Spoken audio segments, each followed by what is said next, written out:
Hello students, today we are going to start Unit 8 Atoms and Nuclei. तो first we will discuss about atoms के बारे में discuss करेंगे। तो atoms की स्टडी को लेकर दो मॉडल हैं, first is Rutherford model and second is Bohr's atomic model. ठीक है, तो Rutherford model and bore atomic model में क्या है? तो सबसे पहले रदरफोर्ड मॉडल आया था एटम्स के स्ट्रक्चर को लेके कि एटम किस तरीके से होता है। इसके लिए एक अल्फा स्कैटरिंग एक्सपेरिमेंट किया था रदरफोर्ड ने। उन्होंने अल्फा पार्टिकल्स की बम्बार्डिंग कराया था गोल्ड के फॉयल में, तो उससे उन्होंने अल्फा पार्टिकल्स की बम्बार्डिंग से, अल्फा पार्टिकल की स्कैटरिंग से कुछ कंक्लूजन दिए थे कि हाँ एटम्स किस तरीके से होते हैं। तो आपका रदरफोर्ड का जो स्कैटरिंग एक्सपेरिमेंट है ये आपने इससे प्रीवियस क्लासेस में स्टडी पढ़ा हुआ है। ठीक है, तो हम उस पर बहुत डीप नहीं जाएंगे। उसका जो कंक्लूजन निकला था एटम्स के बारे में जो रदरफोर्ड ने दिया था हम उस पर डिस्कस करेंगे। लेकिन रदरफोर्ड मॉडल में कुछ लिमिटेशंस थी, इसकी कुछ ड्रॉबैक्स थी, कुछ चीज़ें इसमें ऐसी थी कि जो सही नहीं थी, जिसको प्रूफ नहीं किया जा सकता था। तो उस कमी को दूर करने के लिए बोर का एक एटॉमिक मॉडल आया, जिसने जो रदरफोर्ड के मॉडल में जो कमियां रह गई थी उन कमियों को बोर एटॉमिक मॉडल में बोर ने उन कमियों को दूर किया।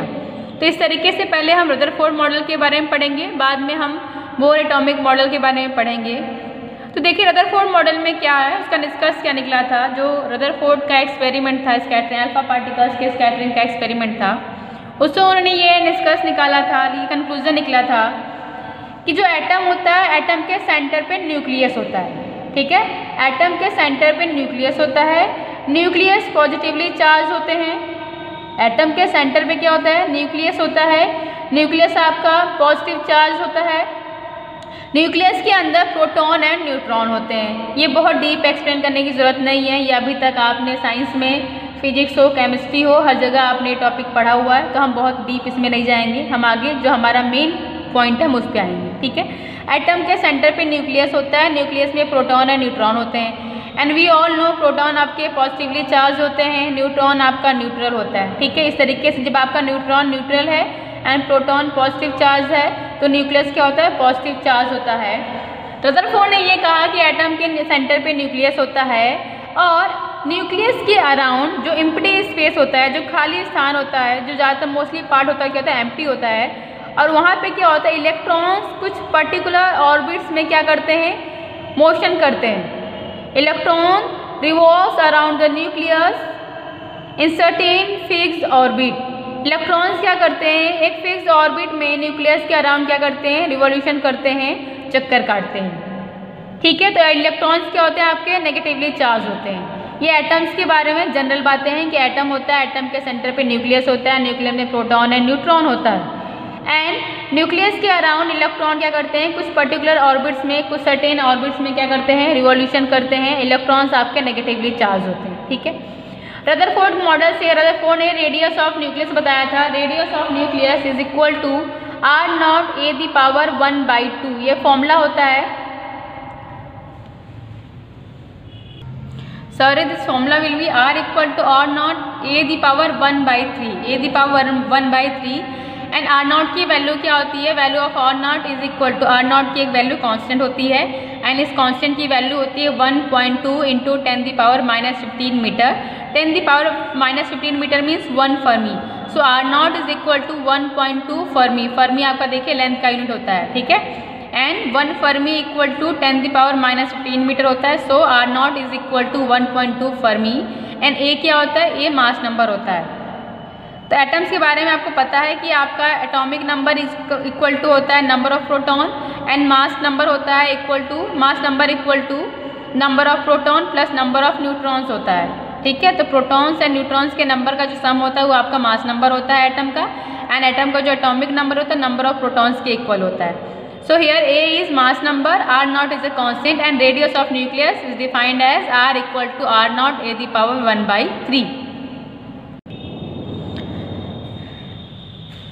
तो रदरफोर्ड ने कहा कि एटम के सेंटर पे न्यूक्लियस होता है, इलेक्ट्रॉन्स रिवॉल्व करते हैं अराउंड द न्यूक्लियस एंड आपका न्यूक्लियस का रेडियस होता है r इक्वल टू r0 ठीक है। अब जो न्यूक्लियस के अराउंड इलेक्ट्रॉन्स का रिवॉल्यूशन होता है, तो किसी भी चीज़ को एक फिक्स सर्कुलर ऑर्बिट में रिवॉल्यूशन के लिए एक क्या चाहिए होता है, सेंट्रीपिटल फोर्स चाहिए होता है। जब सर्कुलर मोशन होता है, सर्कुलर मोशन में क्या होता है आपका सेंट्रीपिटल फोर्स होता है। तो जब इलेक्ट्रॉन्स का एक तो सेंट्रीपिटल फोर्स होगा और दूसरा क्या होगा, जब आपकी न्यूक्लियस है, न्यूक्लियस आपके पॉजिटिवली चार्ज हैं, इलेक्ट्रॉन आपके नेगेटिवली चार्ज हैं, तो इनके बीच में क्या होगा, एक इलेक्ट्रोस्टैटिक फोर्स होगा इलेक्ट्रॉन और न्यूक्लियस के बीच में। तो देखिए इलेक्ट्रॉन और साथ में इलेक्ट्रॉन के बीच में भी आपके इलेक्ट्रोस्टैटिक फोर्स होगा। तो according to this, for motion of electron in certain fixed orbit, कि आपका जो फिक्स्ड ऑर्बिट है उसमें इलेक्ट्रॉन का सर्कुलर मोशन बना रहे, तो उसके लिए क्या कंडीशन होगा, net force should be zero, and when net force will be zero, then centripetal force will be equal to electrostatic force. Now centripetal force is defined as mv²/r, ठीक है। r क्या है, आपका जो ऑर्बिट है, orbit का radius होगा, m mass of electron, v velocity of electron. तो centripetal force will be equal to electrostatic force for the motion of electron in fix circular orbit. Circular orbit में electron के motion के लिए क्या condition होगा, electrostatic force will be equal to centripetal force, क्योंकि जब centripetal force होगा तभी तो आपका एक क्या होगा, सर्कुलर मोशन पॉसिबल है। और जो आपका सेंट्रीपिटल फोर्स होगा वो उसको कहाँ से मिलेगा, that centripetal force will be provided by the electrostatic force. जो इलेक्ट्रॉन का इलेक्ट्रोस्टैटिक फोर्स होगा उसी से आपका वही जो है जो रिक्वायर सेंट्रीपिटल फोर्स चाहिए होगा सर्कुलर मोशन के लिए, वो उसको देगा इलेक्ट्रॉन को, ठीक है। तो ये रदरफोर्ड मॉडल है। लेकिन रदरफोर्ड मॉडल में इसकी ड्रॉबैक्स क्या थी, इन्होंने ये डिस्क्राइब किया था कि जो इलेक्ट्रॉन सर्कुलर ऑर्बिट्स में मोशन करते हैं उनका कंटिन्यूस एनर्जी लॉस होता है। उन्होंने ये कहा कि जो आपका एनर्जी लॉस होता है कंटिन्यूस होता है, और अगर इलेक्ट्रॉन का कंटिन्यूस एनर्जी लॉस होगा, इट मीन्स एक टाइम ऐसा आएगा कि इलेक्ट्रॉन का मतलब इलेक्ट्रॉन का जो मोशन होगा, अगर आपका कंटिन्यूस एनर्जी लॉस होगा, इलेक्ट्रॉन जो यहाँ पे अराउंड न्यूक्लियस के अराउंड मोशन कर रहा है, रिवॉल्यूशन कर रहा है, अगर इसका कंटिन्यूस एनर्जी लॉस होगा तो मतलब इसका मोशन क्या होगा, सर्कुलर नहीं होना चाहिए, तो फिर इसका एक स्पाइरल मोशन होगा। तो इलेक्ट्रॉन का मोशन न्यूक्लियस के अराउंड क्या हो जाएगा, स्पाइरल हो जाएगा, और एक टाइम आएगा कि जो इलेक्ट्रॉन है वो क्या हो जाएगा, न्यूक्लियस में जंप कर जाएगा। अगर हम रदरफोर्ड मॉडल में ये चीज़ थी, लेकिन उन्होंने ये कहा था कि जो रदरफोर्ड मॉडल में कि जो इलेक्ट्रॉन है उसका कंटिन्यूस एनर्जी लॉस होता है। अगर इलेक्ट्रॉन का कंटिन्यूस एनर्जी लॉस होगा तो मतलब ये जो इलेक्ट्रॉन का जो ऑर्बिट है वो फिक्स नहीं होगा। जब इलेक्ट्रॉन फिक्स ऑर्बिट में चक्कर नहीं काटेगा तो मतलब इसका जो मोशन होगा एक स्पाइरल मोशन हो जाएगा, और जब इसका मोशन एक स्पाइरल मोशन होगा तो एक टाइम ये आएगा कि ये आपका न्यूक्लियस में यहाँ जंप कर जाएगा, न्यूक्लियस में मिल जाएगा। तो ये तो आपका जो ये कहा था रदरफोर्ड ने कि इलेक्ट्रॉन्स एक फिक्स्ड ऑर्बिट में न्यूक्लियस के अराउंड चक्कर काटते हैं, तो ये तो उसका क्या हो गया, अपोजिट हो गया। तो ये कुछ कमियां थी रदरफोर्ड मॉडल की। इस हिसाब से तो एटम को एक टाइम के बाद क्या होना चाहिए, डिस्ट्रॉय हो जाना चाहिए, लेकिन ऐसा होता नहीं है। तो ये जो कमियां थी, इस कमियों को बोर ने अपने मॉडल में दूर किया।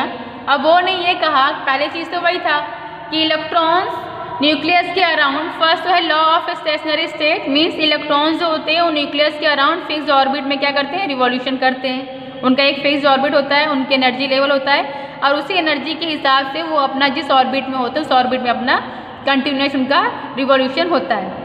सेकेंड ये कहा कि जब उनका सर्कुलर मोशन होगा, कंटिन्यूस फिर फिक्स्ड ऑर्बिट में उनका मोशन होगा, रिवॉल्यूशन होगा, तो उसके लिए जो रिक्वायर सेंट्रीपिटल फोर्स होगा that will be provided by the electrostatic force. जो इलेक्ट्रॉन का इलेक्ट्रोस्टैटिक फोर्स होगा वही सर्कुलर मोशन के लिए रिक्वायर्ड सेंट्रीपिटल फोर्स प्रोवाइड करेगा, ठीक है।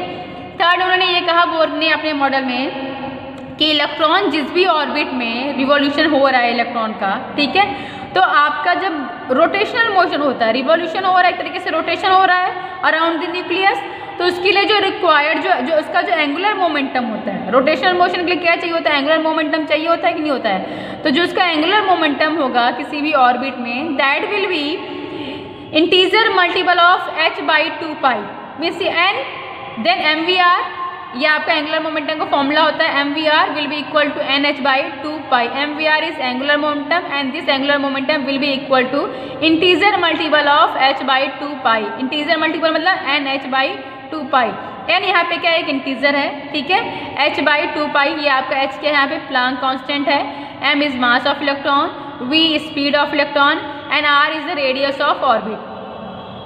तो यही कहा गया कि आपका किसी भी ऑर्बिट में जब इलेक्ट्रॉन का रिवॉल्यूशन होता है तो उसका जो एंगुलर मोमेंटम होगा that angular momentum will be integer multiple of h/2π यार n इज इंटीजर।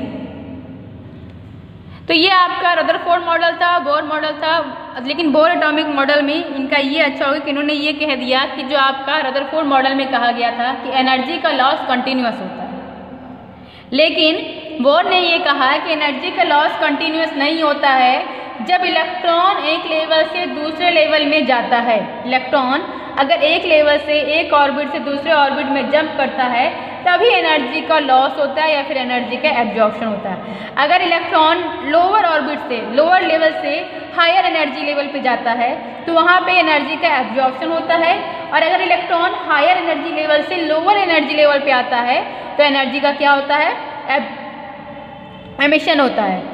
तो रदरफोर्ड ने ये कहा कंटिन्यूस एनर्जी का लॉस होता है, बट इन्होंने ये कहा कि आपके जो एनर्जी लेवल्स होते हैं इलेक्ट्रॉन का वो कंटिन्यूस नहीं होता है, डिस्क्रीट एनर्जी लेवल्स होते हैं। मतलब इलेक्ट्रॉन जो होते हैं वो अपने एनर्जी के अकॉर्डिंग अलग अलग ऑर्बिट में अलग अलग लेवल में क्या होते हैं, प्लेस्ड होते हैं। और जब इलेक्ट्रॉन अगर ये लोअर एनर्जी लेवल से हायर एनर्जी लेवल पे जंप करेगा तो यहाँ पे एनर्जी का क्या होगा, एब्जॉर्प्शन होगा, और अगर इलेक्ट्रॉन हायर एनर्जी लेवल से लोअर एनर्जी लेवल पे आता है तो यहाँ पे एनर्जी का एमिशन होता है, ठीक है। और जो एनर्जी का ये एमिशन या एब्जॉर्प्शन होता है that will be equal to h nu. आपको पता है energy E equal to h nu होता है, तो amount of absorbed energy and amount of energy of emission will be equal to h nu. तो यहाँ पे EI minus E nu, EF क्या है, EI means initial energy level, EF means final energy level, या फिर I भी मानिए energy of initial state and EF is energy of final state. जब इलेक्ट्रॉन इनिशियल स्टेट से फाइनल स्टेट में जाता है तो वहाँ पे या तो एनर्जी का एमिशन होगा या फिर एनर्जी का एब्जॉर्प्शन होगा, एंड वो जो एनर्जी होगा उसका अमाउंट होता है एच न्यू। तो मतलब आपका जो ये एनर्जी लेवल्स होते हैं इलेक्ट्रॉन के ये डिस्क्रीट होते हैं, कॉन्टीन्यूअस नहीं होते हैं।